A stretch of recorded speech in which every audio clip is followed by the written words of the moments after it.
Hello everyone, আমি সুহানা। অনেকদিন পর একটা লং ভিডিও নিয়ে এসেছি।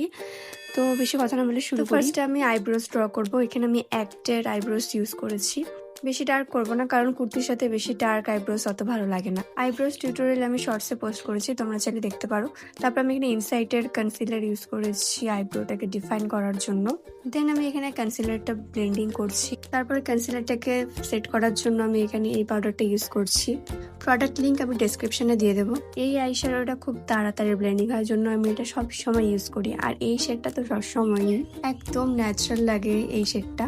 আইলাইনার তো পরবো না, জন্য আইলাইনারের বদলে এখানে আমি ব্রাউন একটা শেড ইউজ করছি। তারপর এখানে এই মেটালিক শেডটা ইউজ করবো, নয়তো আই লুকটা একদম ম্যাট হয়ে যাবে। আমি ম্যাট করতে চাচ্ছি না। দেন ইউজ করব কাজল।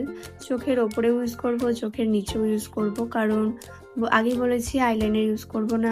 তারপর এই আইল্যাশটা পরবো, কারণ এই আইল্যাশটা একদম ন্যাচারাল লাগে। কুর্তি বলো, এমনি নর্মাল ডে লুক বলো, এই আইল্যাশটা একদম ন্যাচারাল। দেখে মনে হয় যে নিজেরই চোখের। ডিফারেন্সটা তোমরা নিজেই দেখো। এই হাইলাইটারটা চোখের ইনার কর্নারে অ্যাপ্লাই করব। I look complete. এখন যাব বেসে। তো বেস মেকআপ শুরু করার আগে আমি এখানে প্রাইমার আগে স্ক্রিন প্রেপ করে নিয়েছি। এখানে প্রাইমার দিচ্ছি, সেটা সুইস বিউটির। ফাউন্ডেশন ইউজ করেছি মালিওর। তো এখানে প্রথমে আমি ওয়ার্ম আপ করে নেব। শেডটা একটু আমার ফেসের থেকে লাইট মনে হচ্ছে, কিন্তু এটা পরে অক্সিডাইজ হয়ে যায়। একদম লাইট বেস করব জন্য দেখো আমি কি করে স্প্রেড করছি ফাউন্ডেশনটা। মাউথ এরিয়াতে ফাউন্ডেশন যেগুলো আমরা গালে মেখেছিলাম সেগুলোই স্প্রেড করব। এক্সট্রা করে মাউথ এরিয়া তারপরে কপালে দেবো না, নয়তো খুবই প্যাচি টাইপের মনে হয়। দেন ভিজে ব্লেন্ডার দিয়ে ব্লেন্ড করব। যেহেতু আগেই ফাউন্ডেশনটা স্প্রেড করে নিয়েছি, তো জোরে ব্লেন্ডিং করার কোনো প্রয়োজন নেই। এটা ভিজে ব্লেন্ডার আর এটা শুকনো ব্লেন্ড পাউডার দিয়ে আমি সেট করব মেকআপটা। আমার কাছে ডোর প্যালেট নেই, তো আমি আইশ্যাডো দিয়ে কন্ট্রোল করব। আমার কাছে যত ব্লাশের অপশন আছে সব ক্রিম, তাই আমি এই আইশ্যাডো প্যালেটের একটু অরেঞ্জি শেড ইউজ করছি ব্লাশ হিসেবে। দেন ফেসে হাইলাইটার ইউজ করব। তো হাইলাইটারের প্রথমে চাঙ্কি পার্টিকেলসগুলো হাতে ঝেড়ে নেব, তারপরে হাইলাইটারটা ইউজ করব। ফাউন্ডেশনটা অক্সিডাইজ হয়ে যাওয়ার পর আমার স্কিন শেডের সাথে ম্যাচ। এই চারটে লিপস্টিকের মধ্যে আমি কনফিউজড যে কোন শেডটা আমার এই মেকআপের সাথে স্যুট করবে।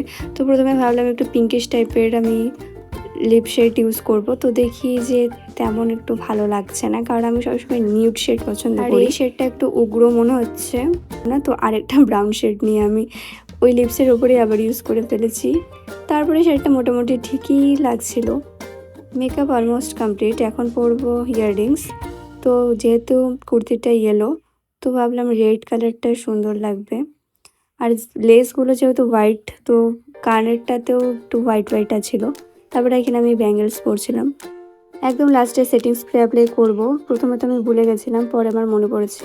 এরকম সিম্পল বিগিনার ফ্রেন্ডলি মেকআপের জন্য আমার চ্যানেলটা সাবস্ক্রাইব করতে পারো। কেমন হয়েছে মেকআপটা জানিও। দেখা হবে পরের ভিডিওতে। টাটা।